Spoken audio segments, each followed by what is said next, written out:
Back to my channel SG family. জয় শ্রীকৃষ্ণ, রাধে রাধে বলে আজকের সকালটা আমরা শুরু করি। তো বন্ধুরা, সবাই কেমন আছো? আশা করি ভালো আছো, আমিও ভালো আছি।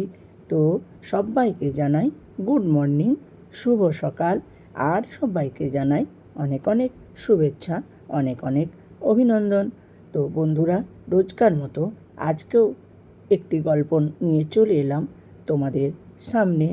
তো দেখো, আগের দিনের মায়েরা কেমনভাবে সন্তানদেরকে শিক্ষা দিত, কেমনভাবে ডাক্তারি করত, একটু একটু আধটু কিছু হলে সুস্থ করে তুলতো।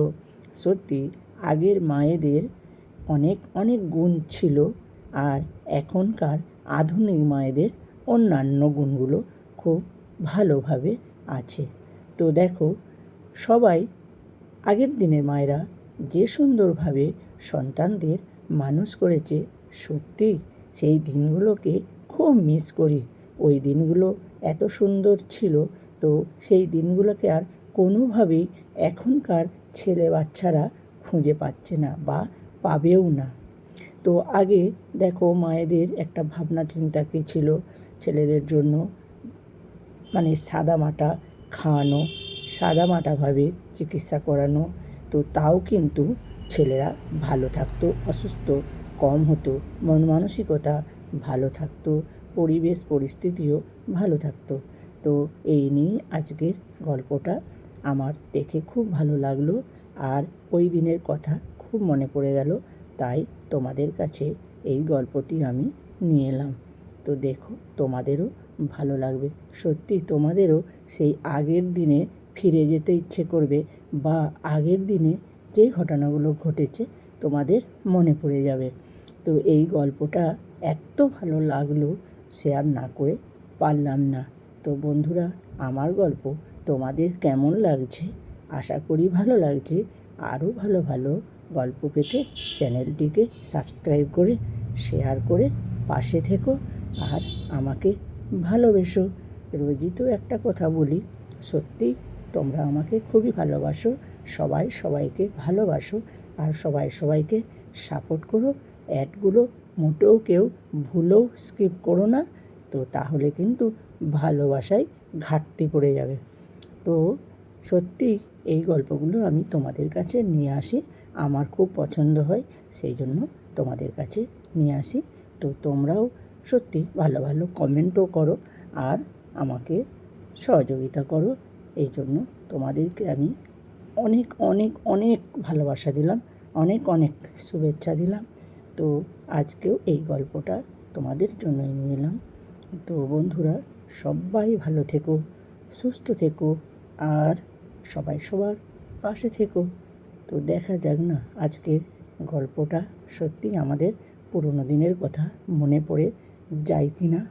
মনে হচ্ছে মনে পড়ে যাবে, তোমরাও সেটা শুনে বুঝতে পারবে। তো সেই জন্যই আমি তোমাদেরকে বারবার বলি যে এই গল্পগুলো তোমাদের যদি ভালো লাগে তাহলে বলো। ভালো তো লাগে জানি, তাও কিন্তু দেখো, একটা কথা কি, সবাই মেন আইডি দিয়ে ভিডিওগুলো দেখো, তাহলে আমার ব্যাক করতে কোনো অসুবিধে হয় না। আর সাপোর্ট আইডি দিয়ে দেখলে সময় তো হাতে খুব কম, সে তো তোমরাও জানো, বুঝতে পারছো। আমরা যেন সারাদিন সকাল থেকে সন্ধে পর্যন্ত মোবাইলে দৌড়ে বেড়াচ্ছি। হ্যাঁ, এই দৌড়টার জন্য অনেক কিছু মিস হয়ে যায়। তো তোমরা কিছু মনে করো না, নিজের ভেবে ঠিক করে নিও। তো চলো আজকের গল্প শোনো। আমার মা একজন গ্রামের সাধারণ মহিলা, ইউনিভার্সিটির ডিগ্রি দূরস্থ, স্কুলের গণ্ডি পার হতে পারেননি। তার আগেই শ্বশুরবাড়িতে এসে দেওর, ননদ, স্বামী, শ্বশুর সকলের মন জুগিয়ে সংসার সামলাতে ব্যস্ত হয়ে পড়েন। আমার মা বিজ্ঞান পড়েননি, ইন্টারনেট জানেন না, তথাকথিত আধুনিকাও নন। সেরেল্যাক কি, ন্যান কি, ক্যালোরি কি, ডায়েট কি, এসব কিছুই জানেন না। কিন্তু আমাদের ছোটবেলায় কখনো অসুস্থ হয়ে ডাক্তারের কাছে যেতে হয়নি। কখনো পেট খারাপ হলে আনারসের কচি পাতা বেটে তার তেতো বিদঘুটে সাথে রস খাইয়ে দিত, সর্দি কাশি হলে আচ্ছা করে সরিষার তেল মাখিয়ে দিয়ে সারিয়ে দিত। বাসক পাতার তেতো রস কত খেয়েছি হিসাব নেই। পেট খারাপ হলেই থানকুনি পাতার শুক্তা আর এলাঞ্চা ডাঁটার তরকারি। নিম পাতা তো এখনো বকে বকে খাওয়াই যখন তখন। কেটে গিয়ে রক্ত আসলে গাঁদা ফুলের পাতার রসই সম্বল। এমন কত কত ঘরোয়া টোটকা ঔষধেই আমরা ছোটবেলায় সুস্থ হয়ে যেতাম। আমার ছোটবেলায় মনে একটা দুঃখ ছিল, মানুষ কত সেজে গুজে শহরে বড় ডাক্তারের কাছে যায়, কিন্তু মা আমাদের কখনো নিয়ে যায় না। আর এখন আমরা কত শিক্ষিত, কত আধুনিক, ইন্টারনেট জানি, ইউটিউব দেখে ডাক্তারি বিদ্যা শিখে ফেলতে পারি, কিন্তু আমাদের ঘরের বাচ্চা কাচ্চাদের জন্মের পর থেকেই মাসে 1-2 বার নাম করা বড় পেডিয়াট্রিক ডাক্তার না দেখালে মনে নিশ্চিন্ত হতে পারি না। সামান্য একটু সর্দি কাশি পেট খারাপ হলেই আমরা ঘাবড়ে গিয়ে একের পর এক পেডিয়াট্রিক ডাক্তার বদলাতে থাকি। অ্যান্টিবায়োটিক খাইয়ে খাইয়ে ইমিউনিটির দফা রফা করে থাকি। কে বেশি শিক্ষিত, কে কম শিক্ষিত কনফিউজড হয়ে যায়। আধুনিক আমরা নাকি আমার মা, বুঝতে পারি না। আমার মা নারীবাদী শব্দটা শুনেননি কখনো, ফেমিনিজমের বানানো জানেন না। নারী পুরুষের সমান অধিকারের কথা মার কাছে এক আজগুবি ব্যাপার। কখনো নিজের সম্মান, নিজের প্রেস্টিজ বজায় রাখার জন্য চাকরি করতেই হবে বলে ভাবেননি। সংসার সামলানোই মায়ের ধ্যান জ্ঞান ছিল। সংসারের অভাব দূর করতে যখন প্রয়োজন পড়েছে, সেলাই মেশিনে বসে রাতের পর রাত মানুষের জামা কাপড় সেলাই করতে দেখেছি। দুটো টাকা রোজগার করে সংসারে সাহায্য করাই ছিল উদ্দেশ্য। তার জন্য কখনো তিনি বাবাকে বলেননি, তোমার আমার সমান অধিকার, আমি কি তোমার চেয়ে কম নাকি? বরং মায়ের কথার গুরুত্ব আমাদের সংসারে বরাবরই সবচেয়ে বেশি। অথচ নিজের গুরুত্ব প্রমাণের জন্য কখনো হইচই করেননি, কখনো নারীবাদী আন্দোলন করেননি। তাই কনফিউজড হয়ে যায়, সত্যিকারের ফেমিনিজম কে জানেন? আমার মা, না আজকালকার উচ্চশিক্ষিত মডার্ন মেয়েরা? আমার মা শিক্ষানীতির অওয়া কখ কিছুই জানেন না। কিভাবে সন্তানের মন জুগিয়ে পড়াশোনা করাতে হয় জানে না, কিন্তু কিভাবে যেন ছোটবেলায় আমাদের মনের ভিতর বড় হওয়ার একটা তীব্র ক্ষুধা তৈরি করে দিয়েছিলেন।